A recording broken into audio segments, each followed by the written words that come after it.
I'm going to take a look at Wizards. This is something I bought while I was in Phoenix off BGG. Now, here's the base board. Like like Magic Realm, you build the board, the players build the board. And it's going to be a set of islands set in this water. You can put tiles together next to each other, etc. I'll get to that shortly. But I wanted to give a little introduction. This is a very weird game. The rules are painful. They feel like they were written by people who weren't really board gamers for the most part. It feels more like a role-playing game in a lot of ways, just in terms of there's just, lots of these tables throughout it, and sort of just special procedural cases that you follow throughout. So I don't know how much I'm going to go through the rules. I'm certainly going to dig through them and hit certain parts, but certain parts I'm going to say, look, you roll a couple of dice and you see what happens. My set, unfortunately, is missing a lot of pieces. And this is something that happened that I knew about at the time when I played it. I have played it once back with my wife early on, I think 2014. I just was looking it up. I was actually looking through everything we played because, well, I'm in a morose mood, having been beaten recently, and losing much. Maybe losing the one thing in my life that that allows me to go on. So you have these tiles, which are, specific locations, some of them relatively mundane, some of them more magical and powerful than others. And the players are going to place them down. It kind of doesn't matter what they do because everybody's going to be facing the same game. I don't feel like all the starting all the starting characters are exactly the same. They can advance and change in different ways, get different capabilities. There are 3 magical paths that they can follow. And their goal is to stop the world from being destroyed, basically. And one of the cooler things that I remember of this game is that as these tiles get attacked, they end up flipped over and just these black holes in the midst of the world, I think. Either that or they just get removed and you've got... that's how I remember doing it, but they may just get removed and leave more water. We'll see when we look at the rules. I just reread them, but I don't feel like I absorbed much from them. Each player has their own little character standee, and then a set of 4 task markers, which range from 1 to 5, and this is somewhere where it's obvious I don't have enough pieces. So like I have D2 and D3, but not the rest for that color. I don't remember that being a horrible issue, and I can make new counters. I have counters that probably match these colors that I can throw into play. What else do we have? We have these fucking discs that I don't know what the hell they're for. They're much thinner, and they may come from another game or something. I'm not sure why they're in here. There's a whole bunch of them. They're not the task markers. They're not the demon markers. That's these.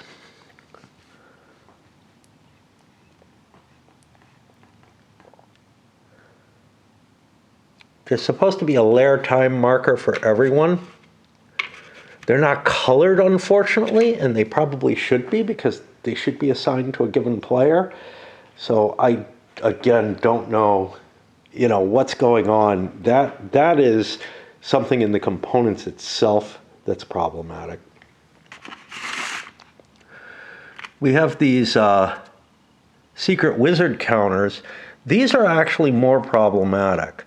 There should be 7 different wizards. And I only have counters, there should be 2 of each, for 4, 5, 6 of the 7, and one of those is missing. I do have a couple of gray counters. that I can replace that with. These may have been used just as markers from some other game, because there's a lot of information that kind of has to be recorded numerically and whatnot. You're going to have a set of tasks. To progress in the game, you have to complete tasks. Consider them quests. Funny, this wasn't called Wizard's Quest, whereas Wizard's Quest doesn't really feel all that quest-like in comparison to this. But this one gives you these quests that the wizards and other magical entities will give you. There's event cards which just generate random events, and then there's the wizards cards, which are made up of the names of these wizards, 7 wizards, and some traps and other stuff that can make your life difficult, where you might end up running into that instead of the wizard himself. The game supposedly holds 6 players. One funny thing that I noted while I was reading the rules is that playing the 2-player game, I don't know about the solo game, which has its own rules, but the 2-player game has no special rules. In fact, no matter how many players you play with, there's a certain number of quests, tasks, whatever, you have to complete in order to prevent bad things from happening. And I remember the game that we were playing, my wife and I, a lot of the board was gone, but basically she came within a hair's breadth of actually managed to complete the victory. It seems like it's a much, much harder game in 2, though. I'm going to try playing it in 4. I've dealt out hands of tiles to the 4 players. Here we got boats, and it's odd because some of them have different pictures on them. This might be hand-drawn, but it looks too... It doesn't look it, but it's... Yeah, it's the same thickness. It's just it's got color on it for no good reason and stuff like that. Then we have the actual wizard counters, I guess, there, or other characters who are present. You also have a dragon marker here. But anyway, we're gonna fight our way through it. If I recall correctly, there was no real advantage to trying to set the board up in any particular way. You can make it more waterborne if you so desire, but it's not like you know anything about what your character is going to be, and that they're going to be particularly good at dealing with water. But that can make the game more challenging or less so, depending. If you separate islands by 1 water space each, you can actually swim between them. So that's kind of an interesting facet. A lot of ways I'm going to see this as exploratory. I know that my wife loved the game when we played it, but we did only play it once. Whereas I seem to have given it a kind of lousy rating, although I think I had some positive views about it. So the negative rating may have been mainly about the way the rules are constructed more than anything else, and that there are ambiguities and stuff, things she wouldn't really have to deal with. Anyway, we're going to start by looking for this thing.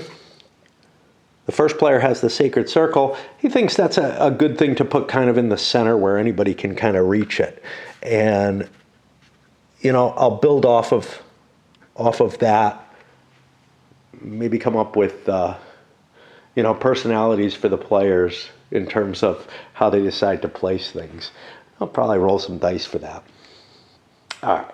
For the initial tile placements, I've gone around once to each player and determined their kind of attitude. The first 2 players have decided to try to be kind of helpful.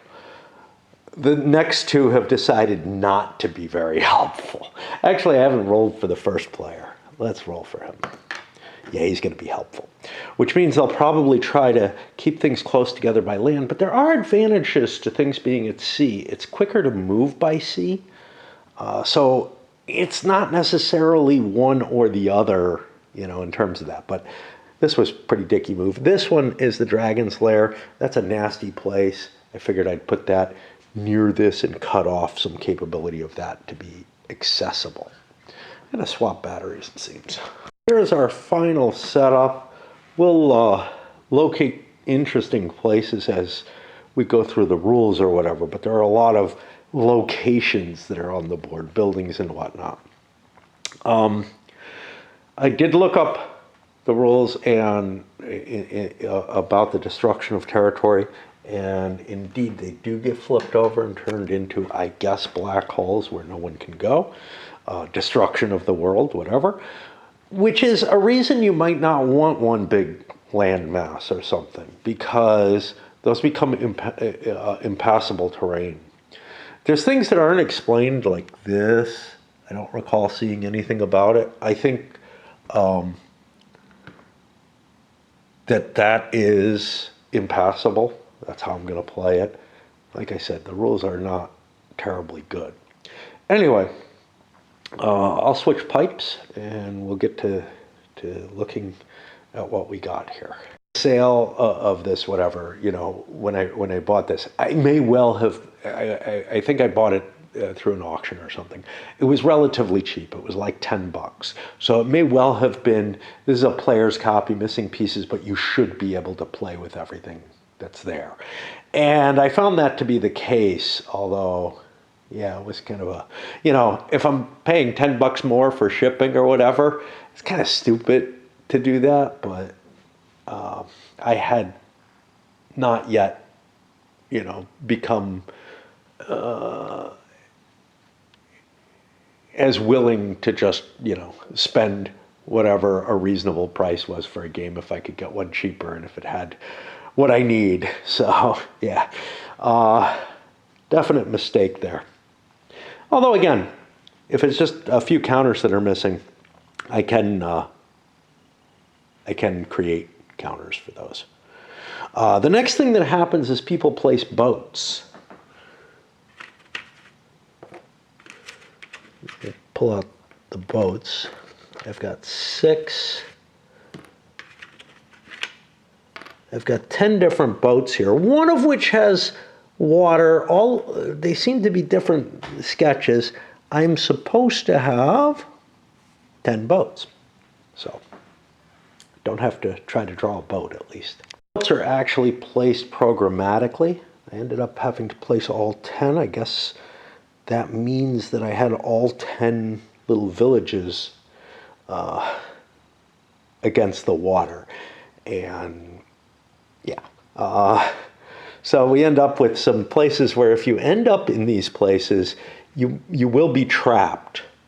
Not there, but trapped is not good, but it does allow other players to get an advantage off of rescuing you. So that's kind of a weird thing. All right, I guess I get around to actually getting my pipe and settling in with the rules. To mention, each player has one of these player records. They indicate what magic order they're in, what level they are in that order, with the title of that. However many of these points they have, those are going to help you advance. Any animals that they, or items that they found that they have possession of. The gems, these are your goal for the game. You have to get all the gems together and bring them to someone. You have to bring them to the High Druid. I don't know where he is, but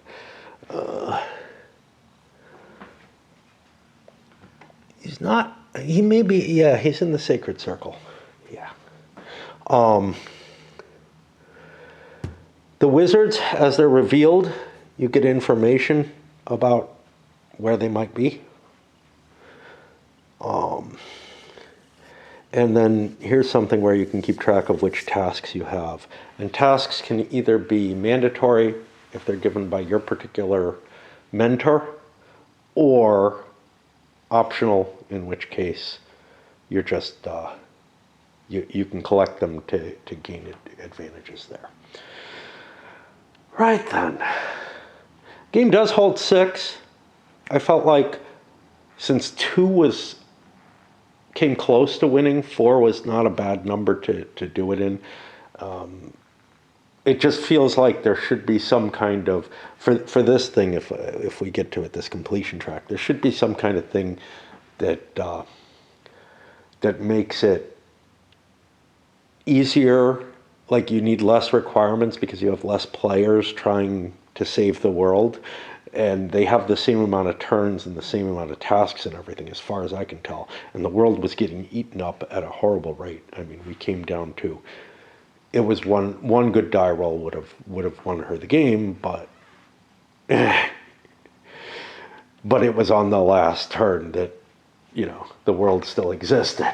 Out with an introduction to the world and, you know, some of what it's all about and everything. I found it incredibly tedious to try to get through.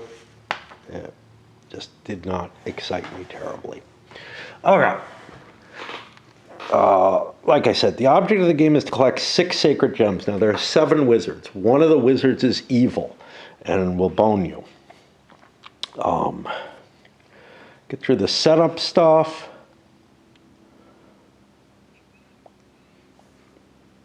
Okay, we got that. The dragon marker shows up on the dragon's lair. There we go. Just making sure I got everything done.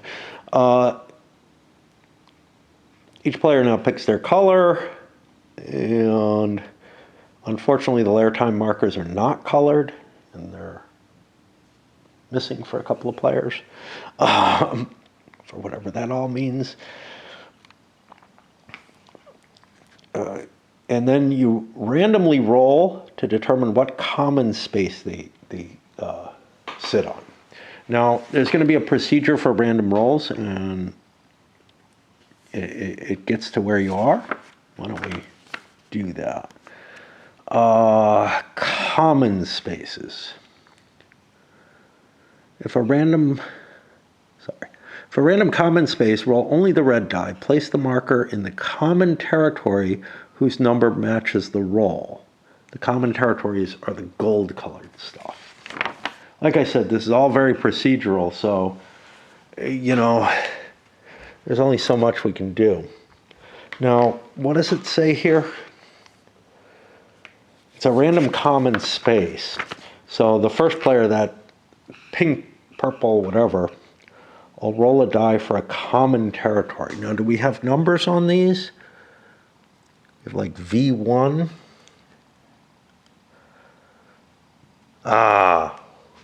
1 through 6 in Roman numerals. Okay. So he'll show up in area 2, which I have to find.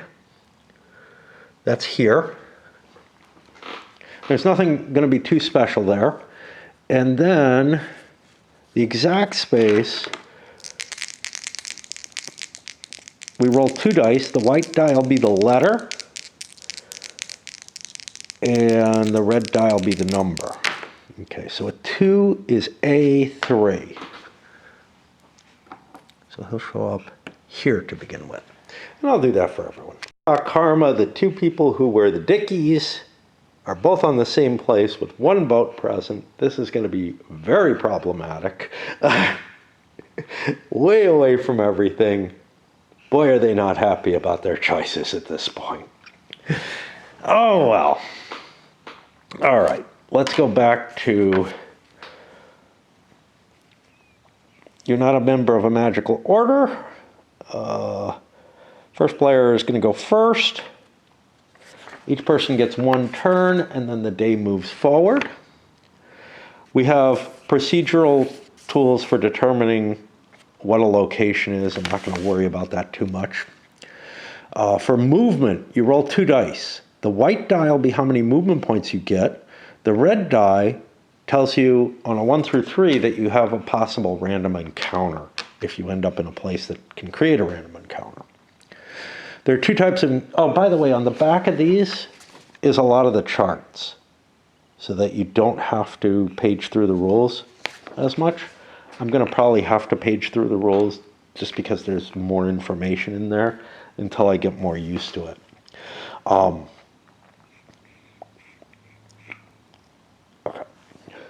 So the different types of spaces have different movement point costs. Some of them pretty nasty, like all, but also mountain, that's only 2. I thought it was nastier than that. Okay.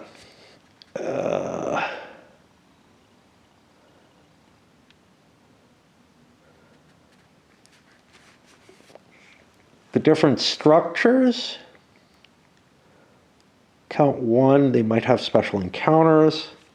High Hollow and the center spaces of certain towers. The Master Sorcerer's, Hamdrill's Cottage, and the Dragon's Lair. On entering these spaces, you're going to have a special encounter. If you have a special encounter, you do not have a random encounter. Thick barriers along hex sides, yeah, these can't be walked through. I'm guessing there's like a chasm there similarly. This one is that. This one's almost impossible to enter. You have to hike your way up through the mountains to get there. And I'm not sure that we were paying attention to that, to tell you the truth. Because other than this, they look, kind of mellow, to be honest. What's over here? This could be horrible. I don't think there's any dark there. I'm having trouble discerning. I've got, I've switched glasses. Now I'm with my good ones, and I'm still having a hard time with this game. The graphics on it. The Star Crest. This may not be entered unless you've been directed there by a task or event. Where the fuck is this? It's got to be purple, right? Is that the Sacred Circle, or?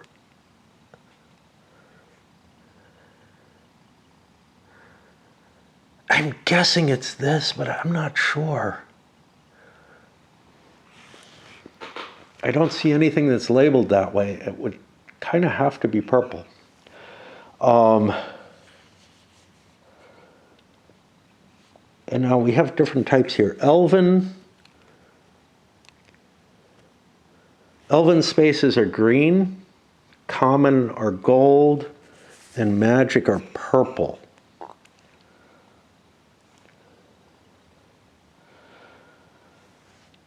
The Sacred Circle, no, this Sacred Circle Center, the Star Crest.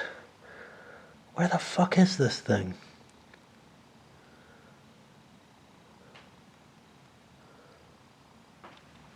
There it is. It's in an elven area. Okay. And what is this other thing? I think this may be an elven building.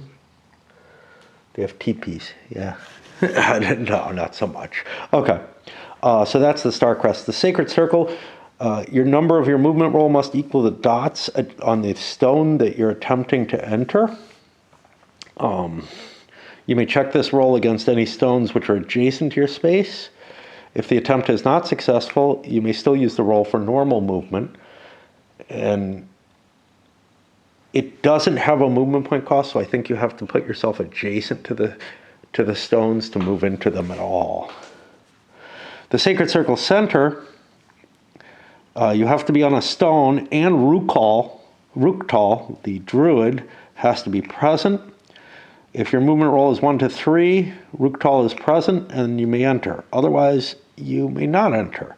If it's not successful, you can use your roll for normal movement. So, whatever. Swimming in water. You can move one space by swimming. You can move out into the water, but then you can't swim from water to water. So you can, cross these islands, or maybe if there's nasty terrain, do a shortcut adjacent to something. But I don't see too many places where you're going to want to go swimming unless you have to go swimming to get places. Boarding a boat. This costs you 1 movement point if there's a boat there. You can't move the boat on the same turn that you board it, but you can walk off of it. So it can be a bridge like there. And if you occupy the boat, you're the person who owns that boat. Only you can move with it. And when you sail it, you can move 2 water spaces for the boat. So actually traveling long distances by boat is efficient. Leaving a boat. It is the terrain that you wish to exit. You may not leave the boat on the same turn that you move the boat, but you can board it and get on it. When you land in a space which contains these, you get a specific encounter. If you get a task marker, you complete that task or that part of the task. A high wizard or secret wizard marker, you interact with it. The center spaces in magic territories all have a special encounter. The high hollow, which is this, I believe.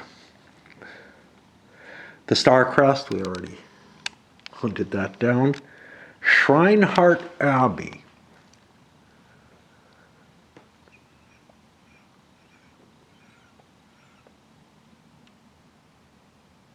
That might be this, I can't read. And yeah, that's Shrineheart Abbey there. You know, trying to familiarize myself with what these locations are so that we can catch them. Any elven dwelling, any common town, another player if you're both at least level 1, which is to say you've joined a magical order, any demons or the dragon. You don't get a random encounter in these. You get specific encounters. Like I said, when you land on a task, you get to complete that part of the task. There might be a series, there probably are going to be a series of things. You can only do a task marker if you've completed all the prerequisites. You may choose to ignore a task marker, saving it for pickup at a later date. In this case, the space is treated as if it has no marker in it. This is the only type of encounter that can be deliberately avoided. If you enter a high wizard, there are none on the board to begin with. Your piece lands on a high wizard or secret wizard marker. I don't know if there are, I guess, yeah. You know what, I should actually, if these are the high wizards, and I think I have 7 of them, I should,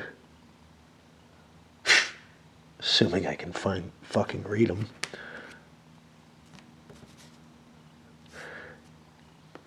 I should put these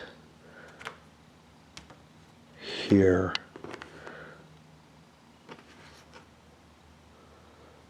And we'll do that later. But if they're on the board, you can reach them. There are secret wizard markers too. Like I said, there should probably be 7 of them. A, B, C, D. A, B, C, D. Yeah, there should be 7 sets of them. There are not.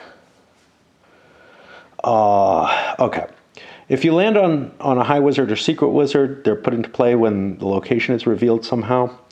Remains on the board until a player encounters it. When a high wizard is encountered, his marker is returned to the appropriate box on the record board, and any wizard cards that he's drawn in revealing him are reshuffled into the wizard deck. So when a specific wizard, the wizard deck contains multiple kinds of cards. In order to keep the balance reasonable, in some cases you might have to draw several cards to get to a guaranteed wizard, and in those cases you pile anything that's not a wizard under his card, and they'll be reshuffled in when he returns.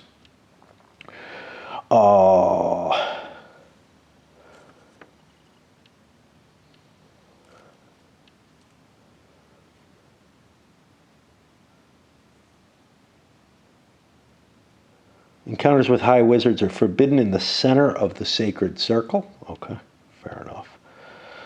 When a high wizard is encountered, he does one of the following things for the player. He can initiate him. If you haven't joined an order or you want to change your order, you can switch and take membership of the Order of Wizards. And then you become an apprentice wizard and you get an immediate task, which is mandatory. And that's your mentor. If you're a demon, actually, I think all wizards are your mentor in that case. If he could heal you. If a demon dazed or dragon bound, these are 2 bad effects that can happen to you.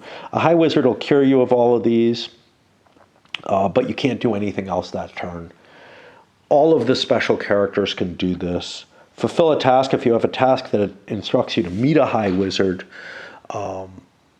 and you've met all the prerequisites, you can fulfill that. you can ask for a new task, and you get a task card, which you can ask a wizard for a task even if you're not part of the wizard order. If you are a member of the Order of Wizards and you have enough points for the next level, and again, the points are spelled out here. So like to get level 2, you're going to need knowledge for wizards. You're going to need, you need knowledge for wizards. You need power for sorcerers, and druids need perception, and they need to focus on those. I don't know how much those points add in. They might fit into event and task cards, but otherwise they have no effect on gameplay except as you collect them to go up ranks. Anyway, you go up to the next rank. You can only go up 1 rank per visit. A player in the Order of Wizard, you're right. If you're at rank 4 in your order and you've completed all your mandatory tasks, you may attempt to get a sacred gem from a high wizard. When this attempt is made, you roll a die. On a 1 through 5, the wizard gives you a gem. If it's a 6, he won't. But if the high wizard gives the player a gem, he secretly looks at that gem card and records the type of gem. When this is done, the gem card is returned face down. I believe... Oh, okay. If you roll a 6, you're not allowed to get anything. Now, the gem card for one of these is a false wizard. On a 1 through 4, not the 1 through 5, it means that the false wizard steals all your sacred gems, and if the player's roll was a 5, the false wizard fails to steal them, but he's still the false wizard, and you get to write him down and keep track of he's not somebody you want to deal with. And that's all in the story write-up about the false wizard. If a player is a member of the Order of Wizards, when he encounters a high wizard, he can do... let me see. He can do as many of items 7.323, which is fulfill a task, assign a task, promote even, give gems too.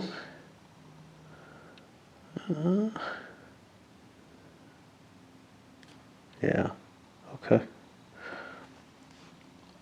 That you wish to do at that time. All right. The Druid High Priest is only encountered in the center space of the Sacred Circle.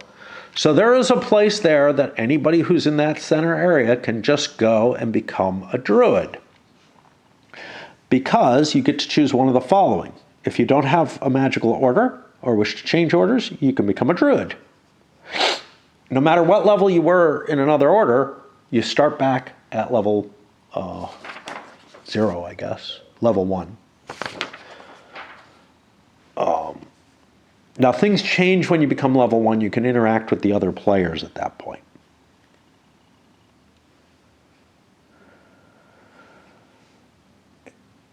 The druid will heal you of the same stuff. You can fulfill a task. He'll assign a task to any player. He'll promote somebody in the Order of Druids. If you've collected all 6 sacred gems, he'll take them from you, and that ends the game, and you win.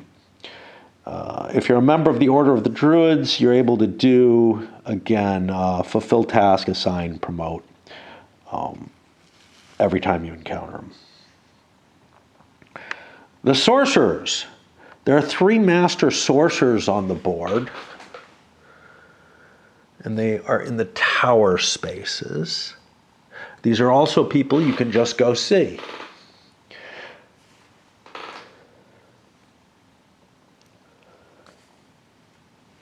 He'll do one of the following for a player, unless the player's in the order.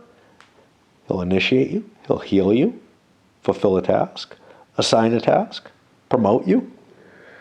But he can also summon gems. If you're level 4 in the Order of Sorcerers, the Master Sorcerer can aid you in use of gem summoning spell, and that'll be listed under that spell itself. Members of the Order of Sorcerers who are not fully trusted by the High Wizards, when they encounter a High Wizard, they will only have a chance to receive a gem if they're in the company of a Master Sorcerer. Hamdrel, she lives here, or another player who's level 4 in the order of wizards or druids. At no other time may a player in the order of sorcerers get a gem directly from a high wizard. This is a major negative. So the wizards are hidden on the board. Like, you've got to hunt them down and find them through various means. The druid is right here, but he's kind of hard to get to. The sorcerers are the easiest to get to, presumably, although maybe not so much on this map, though it looks like it is. And but they have this major negative on them. If you don't do, Hamdral. Hamdral, the wise woman, is only encountered in the center space of her tile. When she's encountered, she does one of these things for a player. She'll heal you, fulfill a task if you have a task for her that includes her, or give a gift. If she doesn't do either of the first two, she gives you a gift. You roll 2 dice. You read only the higher die. A lot of the die rolls are going to be this way. It's kind of, it's like Magic Realms mechanism here. And by the way, this game solves one of the big problems I have with Magic Realm, which is gosh, I'm just like wandering around, basically playing careers, and hoping to collect goodies and stuff. And it really doesn't feel like there's any great goal to it. And that's especially bad when you come to the campaigns, which feel like they just aren't solid enough. You kind of feel like it helps if you require that somebody win a campaign, but I don't know. Anyway, that's a different game. Yeah, my eyesight's not perfect yet. Okay. And the gift could be points, a task, where a high wizard is. But if you're rank 0 or 4, a high wizard could be summoned to you. And remember, that wizard might trust a sorcerer because you're with Hamdral. But you might get a trap or a phantasm from this. Or she can reveal the location of a high wizard, which generates a random location where the wizard is. And you're allowed to do this with Hamdral, and that can get you into the order of wizards. That might be a better move than going for, given that they're close to each other, it might be better than going for the druid. It's hard to tell. A player can remain with Hamdral for 3 turns consecutively, and counting her on each turn. Oh, did we have that with sorcerers? Yeah, I guess not. After this, he cannot encounter her again until he leaves her cottage and returns, at which point you can do 3 more turns. So you just have to step off. I don't think you can encounter her again on the next turn, that same turn, but you can step 1 space away and then go back in. And there's nothing really to stop that. So she seems pretty potent there. The High Hollow, that's here. This is the entrance to the underworld. You roll 2 dice, take the higher roll, and you might be teleported somewhere. And nowhere too bad. This roll is not taken if the player enters the High Hollow for a task or if a High Wizard is in the High Hollow space. But you could, on your next turn, walk out and walk back in and get the teleport. The Star Crest. That was this thing over here, if I recall correctly. When you enter the Star Crest, it's the most ancient and mysterious part. You can only enter it from a task or event card. When you're transported to it, or on the turn after visiting and leaving it. So, if you are with it, in it, you can get out and go back in. At no other time may a player enter the space. When you enter, you roll 2 dice, take the highest. You could get some stats. You could encounter 2 high wizards there, ignoring all traps and phantasms. Or you could roll a die and get that many extra turns. On any extra turns, you're able to have random or specific encounters just as if they're normal turns.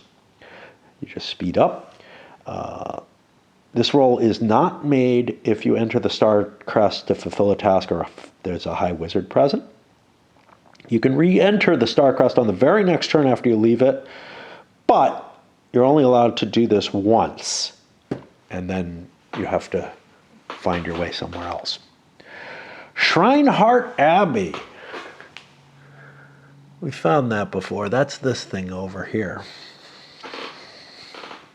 This is a holy fortress. The monks will aid you. You roll 2 dice higher. You get a turn, an extra turn. You contact your mentor telepathically, which allows you to deal with if you have a mentor. Or you can roll a die and get points. Telepathic contact, when attempted here, is automatically successful. It may be used to fulfill and receive tasks, advance to a higher level in your order if you have the points. Players in the wizard order draw wizard cards until a high wizard is drawn, ignoring all traps and phantasms.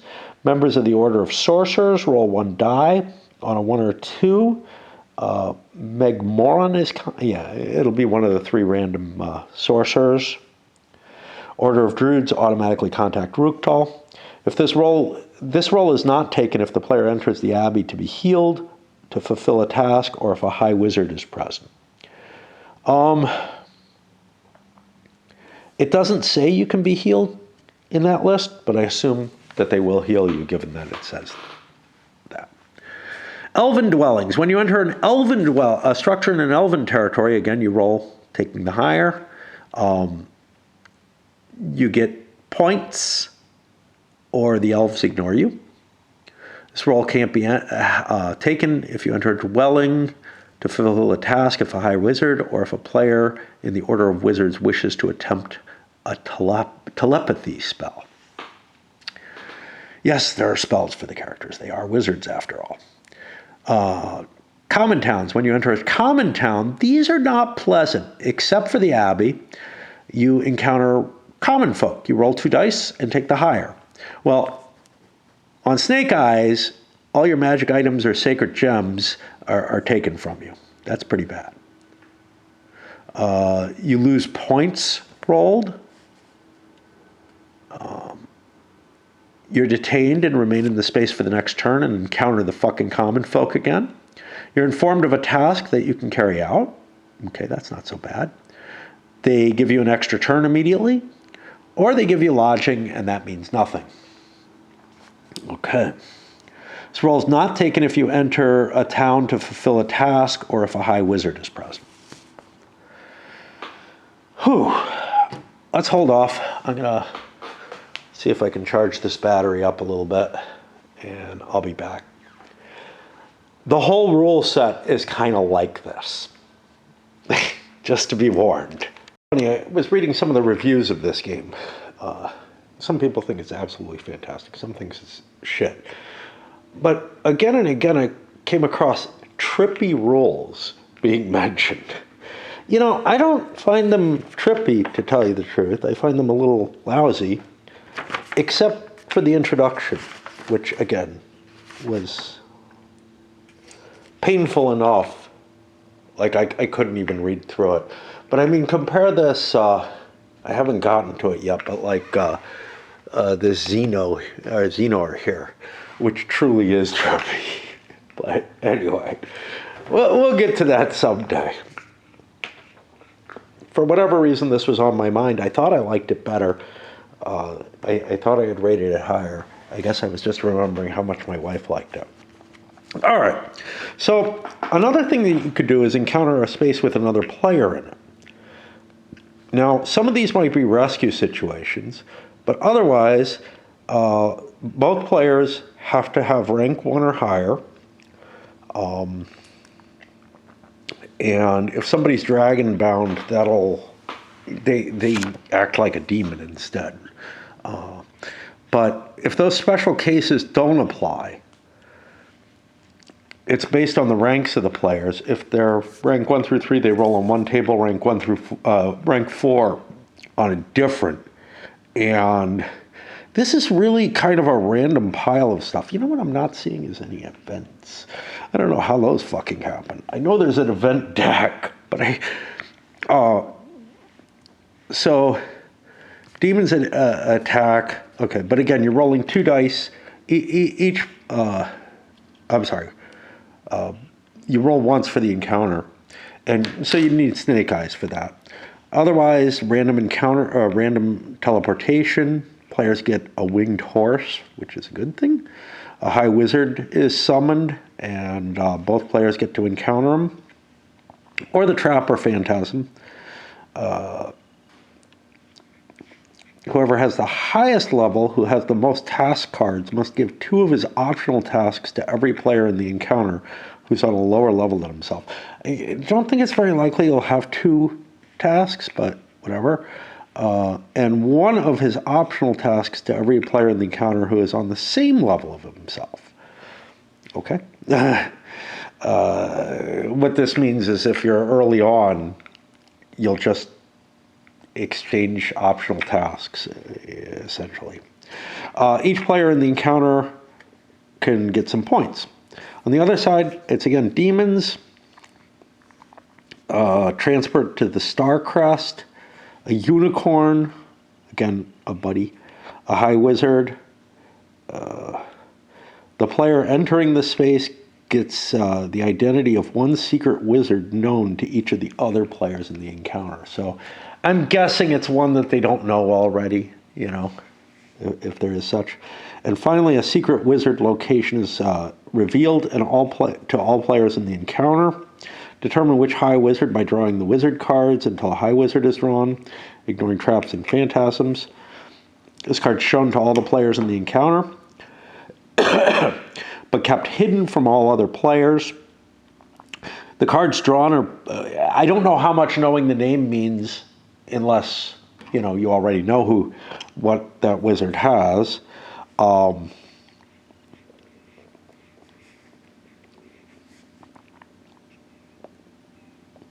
Then take the 2 secret wizard markers bearing the same letter and place 1 in a random space and the other on top of the cards drawn. When a player lands on the secret wizard marker, the identity of the high wizard is revealed to all players. Okay. And then they give you ordering there. Rescue. If you're either stranded or trapped, a rescue can happen. Now, this is a problem because one of these guys is going to be stranded or trapped. Well, stranded. If you're stranded, if you're on an island without a boat or any other means of getting off, nobody's in that position yet. There is a boat there. When he's in a water space beyond swimming range without a boat. In either case, the player can ask for help must ask for help before he can be rescued. If he does ask, the first player to encounter him will receive points.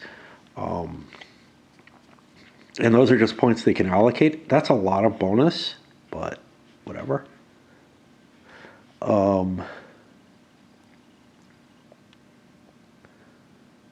don't know why you have to be rescued from Hamdrels. I guess if you're just on those locations, stuck out somewhere. When a player is rescued from being stranded, normal player encounters do not occur. Instead, the rescuer receives the points for his good deed, and the player that is rescued is transported to a random space. It might be possible for someone to grab the boat, the other person to ask to be rescued, and the person who's on the boat runs in, encounters him, and rescues him. So whoever gets to the boat first kind of gets a big advantage. And I don't know who that's going to be. Depends on the die rolls for movement to some extent. If you're trapped, this is apparently something that causes you to lose turns. I guess that could be a village or something as well. He need not ask to be rescued. The first player to reach him before his trap expires releases him from the trap and gets 10 movement points, 10 development points. The player who's rescued is free, but he could just lose 1 turn. You know, he could just be losing 1 turn and be freed from this in some cases. You can divide these points up as you like. When you land on a demon, you know, I'm gonna kind of stop these because I'm going through everything, and that's what I said I wouldn't do. So let's look. Demons do bad things to you. They might steal your shit. You don't want to face a demon. There are ways to fight demons. There's magic that can dispel them. And again, it's 2 dice.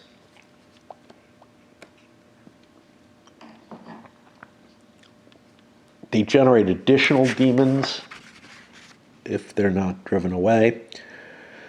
But a dragon-bound character also causes something like a demon event if you encounter them. And the dragon-bound character will be transported to a random space instead of the demon being done. If you're demon dazed, which is another bad thing that can happen. Okay. If you're demon dazed, which is something that the demons can do to you, you lose all your movement event cards that you currently hold. You can only attempt boat summoning and escape in terms of spells. Your spells will work only on a 1 to 3 instead of a 1 to 5. You won't have any animals that'll follow you, and everything is treated, excluding the sacred circle, as if it's mountain spaces. This also applies to travel on water, which I think means you can just kind of walk out on water at a high cost, but not as high as swimming would be. To heal your affliction, you have to visit one of the special people. Dragons, again, they're going to do bad shit to you. They might dragon bound you, but again, that's a 1 in 36. When you become dragon bound, you will have no random encounters. You lose all your event cards. You may not use magic of any kind until you're healed. You cannot encounter task markers. If you're afflicted, you cannot gain points in any way or advance. You will treat all spaces as mountains again, and includes water. You may not enter the Starcrest or High Hollow. No animals will follow you. If you meet another player, they'll have a demon encounter. And again, you can be healed in the same ways as demon dazing heals you. This is the worst effect, I guess, but it's not, I don't know. They're both pretty bad. If you encounter a series of encounters, they give you a list of how you face them. Whenever you're transported to a space that calls for a specific encounter, you'll have that encounter even if you already had your encounter for the turn. You remain in a space as long as you wish. However, if you're in a space that calls for a specific encounter, except for Hamdrill's Cottage, which has special rules, you no longer have any encounters there. You can't have the encounter in that space until you leave that space and then return, unless the table says something otherwise. That rule does not fully apply to Starcrest. Yeah.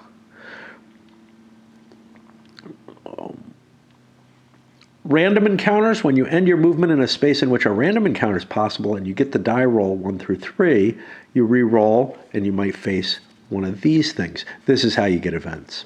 Okay. It's not possible in a bunch of special places that are listed. Strangely enough, the mountains on a sorcerer's tower do not allow them. That's one that's going to be hard to remember. Water doesn't allow it. When a random demon is encountered,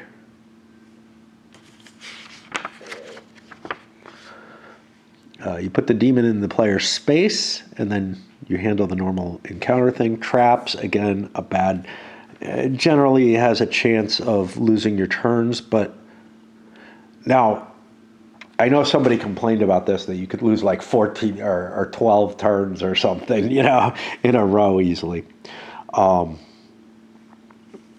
Depending on where you are in the fortnight, you could lose up to 13 turns. Right? If you're in a trap, random encounters are not possible. You must be rescued, or else you end up just spending your turns doing nothing, which can be pretty hefty. Animals, you meet an animal, and other than dragons, these are going to be good things. Some of them not that good. Again, it's the 2 dice. The dove is the most likely thing to get, and it's not that big a deal. It gives you a task card. If an event occurs, you draw an event, and it has different types. Immediate, which just happens. Extended, these can happen over a period of time, or can be kept and used later, or have some kind of delayed effect. Movement, they affect your movement for a certain number of days. This is where those coins and stuff might come in handy. Otherwise, you'd have to mark it down, and there's no place to put it. Even the back of the sheet isn't empty, for whatever that matters. Random common folk, if you meet one of them, you have to roll as if it's a town. When you meet a high wizard, you draw a wizard card. A high wizard may not be encountered in this way. No, may or may not be encountered. Yeah, okay, thanks, whatever. You might get a trap or whatever, and then you get to deal with the wizard. You might get the phantasm, you might get the trap. Whenever wizard cards are drawn, they must be returned to the wizard deck immediately after the encounter, and the deck is reshuffled. The wizard goes away, just like because he's just been encountered. Cases where the high wizard is not encountered immediately, the cards drawn are kept aside until the player reaches the high wizard's location. Yeah, I don't know what that's supposed to mean. Once the encounter occurs, the cards are returned to the deck and the decks are reshuffled.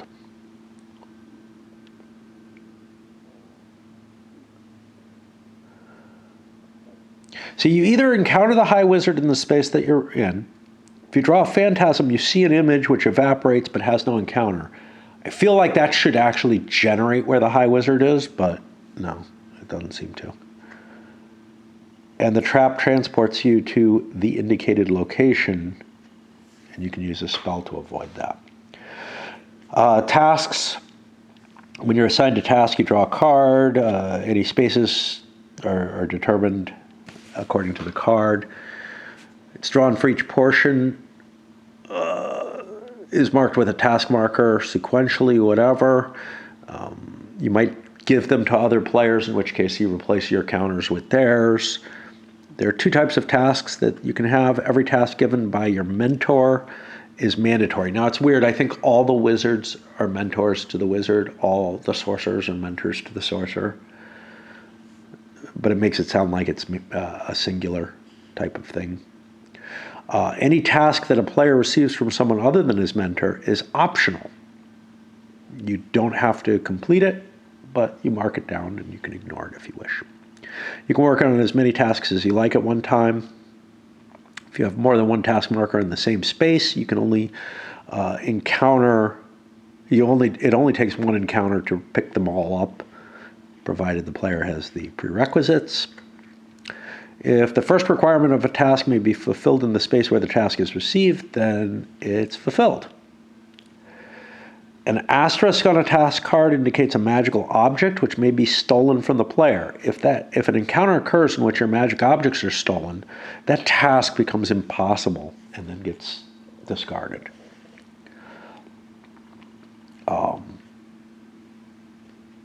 There are 2 ways a task can become impossible: through the magic object, or if a territory gets destroyed where you needed to go, in which case you lose the task. If it was your mandatory, you got to go find another one. I don't know, not necessarily. A task is completed when all the task markers placed for it are picked up and any high wizards necessary have been encountered. When it's complete, the player who completed it receives the points at the bottom of the card. Discard the card and move the completion marker. That's this thing 1 space further. Now that's a big deal for the destruction of land. No points are gained for tasks that are partially completed or whatever. Magical orders. The first goal of each player is to join one of the orders. Until he does so, he can't accept any tasks or gain any points. When you enter an order by meeting a High Wizard, Master Sorcerer, or Ruktal, you become an apprentice and you're given your first task. Each order has 4 ranks. You gain level in the ranks by getting your points. Now, I'm assuming events or tasks or something may have some impact by these. If not, it's pretty lame, to tell you the truth. As you go up levels, you get different spells. We'll worry about those more when we get them, but there's 3 different types of spells, letter-wise: movement, encounter, and special. Movement ones you cast generally before you're going to move. The encounter ones you can cast anytime you want. You encounter the particular problem or whatever that you're facing. And special, well, they'll be special. Now, for the most part, level 1 characters don't have spells. On the Order of Wizards, the telepathy spell is available, and that will allow you to advance yourself by getting a wizard with that. Now, I think there's higher level telepathies as well. Yeah, there's at level 4 you're able to telepathy to try to get sacred gems. And then you'll draw a random wizard, and it could be the bad one and he'll steal your stuff. But it's just, to give you an idea of the kind of stuff. There's summonings and, speed up movements and all kind of cool stuff and stuff that'll help you in overcoming tasks. When you have enough points, if you reach a mentor, you can advance a level. But if you have enough points to advance more than 1 rank, you only go up once. You must wait at least 3 days before you go up again. You're allowed to change orders. The spells themselves in general fail on a 6, but otherwise succeed. And then we have a whole list of all the different spells. And some of them give you powerful things like you can, bring gems to you and stuff like that. So it's a pretty big deal. All right.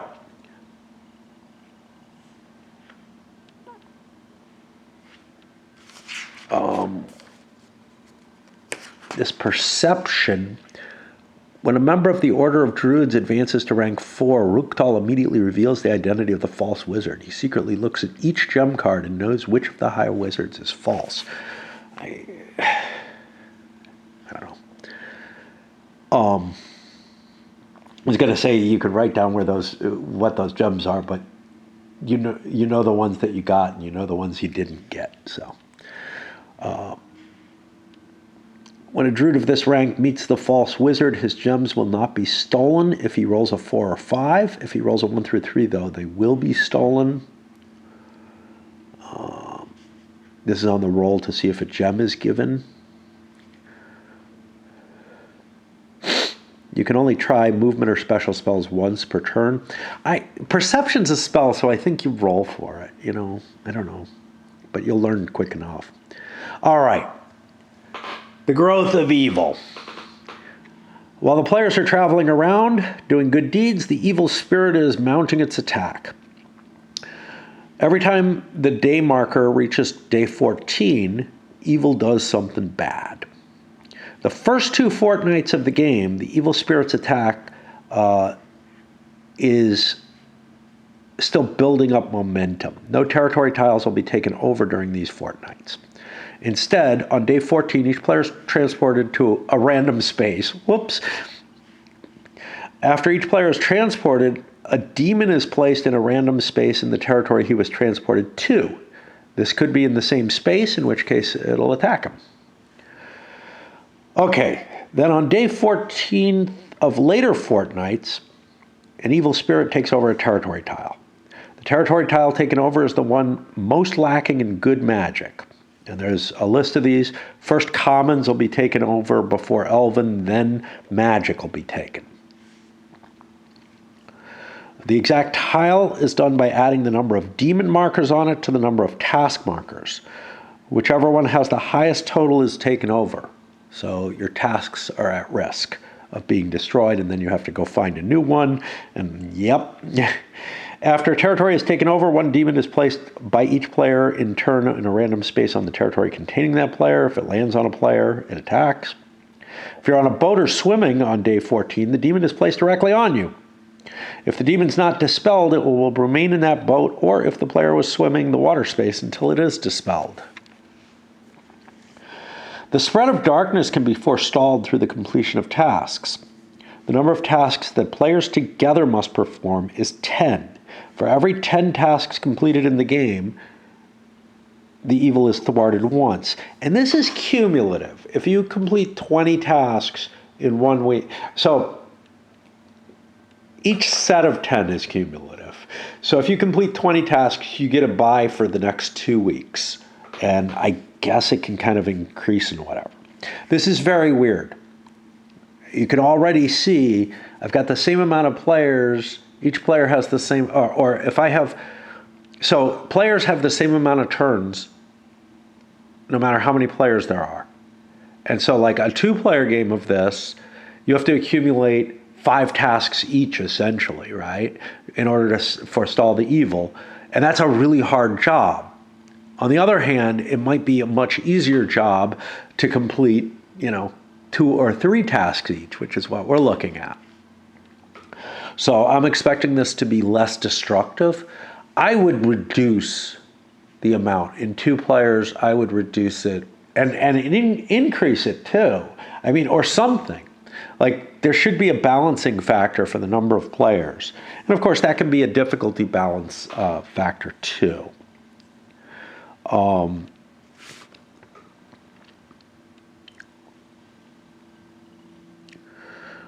When a territory begins to be taken over, any player who is located in a territory which is taken over is transported to a random Dragon's Lair space.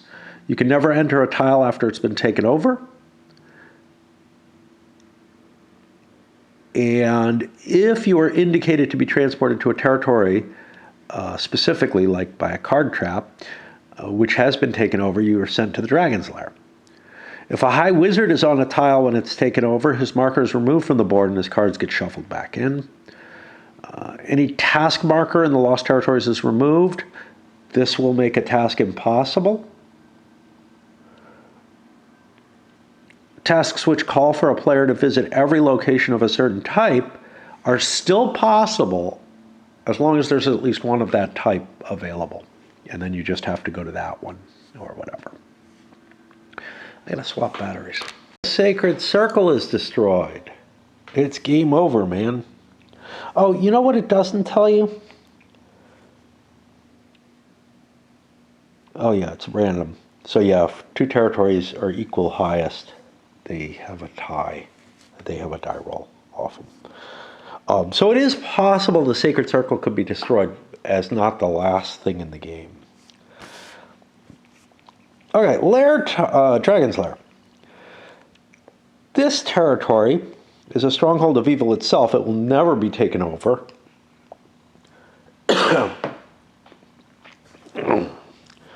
If due to the evil nature of the Dragon's Lair and the subtle power of dragons, players are affected by merely being in the Dragon's Lair. Each time that a player travels in the Dragon's Lair, he must keep track of the time spent there. If he stays too long, he'll become dragon-bound. He has a lair time marker, not different colors for no good reason. On the turn that he enters the Dragon's Lair, he places the marker on the day of the calendar prior to the day that the day marker is on. If he remains in the lair long enough that the day marker lands on his lair time marker, he becomes dragon-bound. So basically you have a fortnight in there.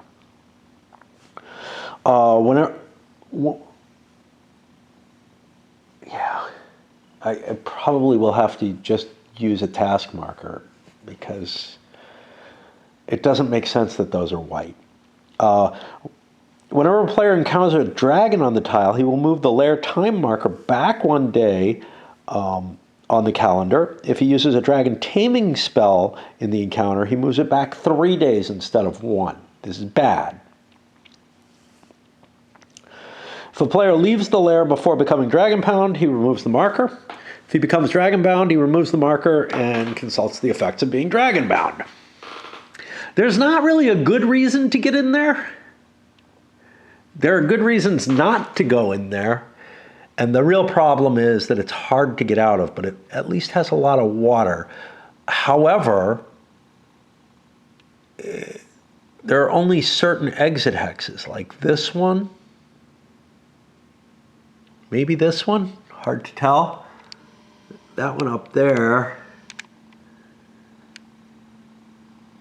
I think there's no little white dashes there, so that's not supposed to be, but it looks like it's kind of misprinted. Anyway,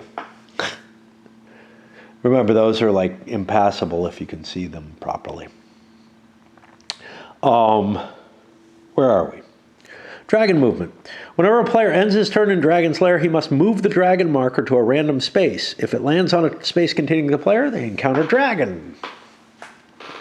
Sacred Gems. When a player reaches rank 4, he's no longer assigned tasks, nor does he gain or lose points. If an encounter calls for a task card to be drawn, or for the player to gain or lose points, the encounter is ignored. If the player has any unfinished mandatory tasks, he has to complete them before collecting any gems. Any optional tasks may also be completed if he wishes in order to affect the evil attack. Remember the 10.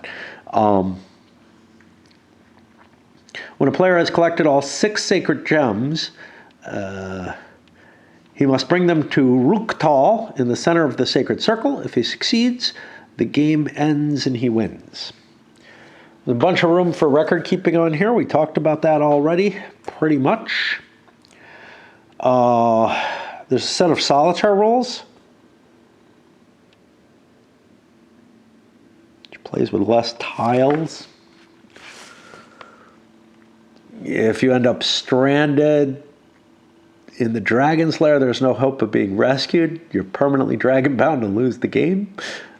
If you're stranded on a water space, you should advance the day marker to day 14. I mean, it's just all kind of nastiness. There's a co-op game. Well, not really co-op. It's a team game where you have telepathic partners.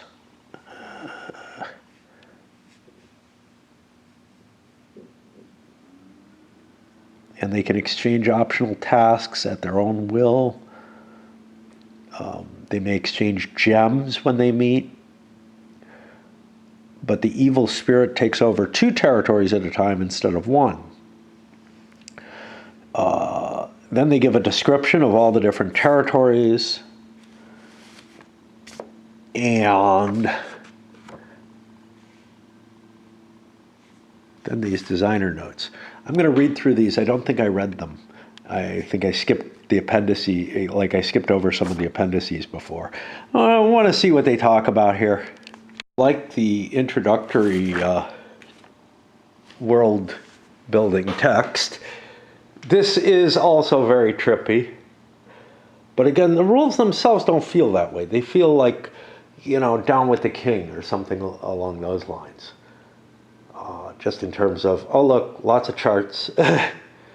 All right, well, I guess we're ready to play, so I'll send this up. I've already marked the play because I feel like part of the play was in the setup of this game.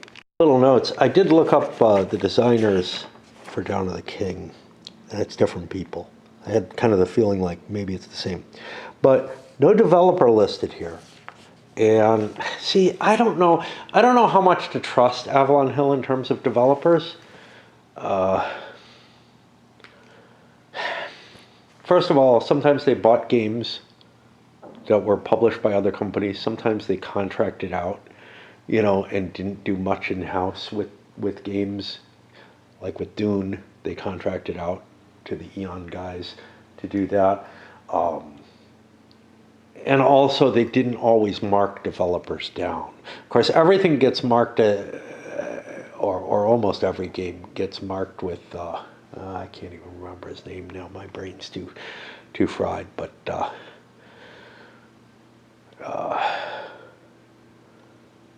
yeah. I always complain when I see him listed on BGG as developer because, yeah, I mean, technically, he's the publisher, sort of the last line of developer. It's hard to believe that this game kind of made it through and got published in a lot of ways. But then again, it's hard to believe that Down with the King did too. So, and that had Alan Moon as developer listed on it.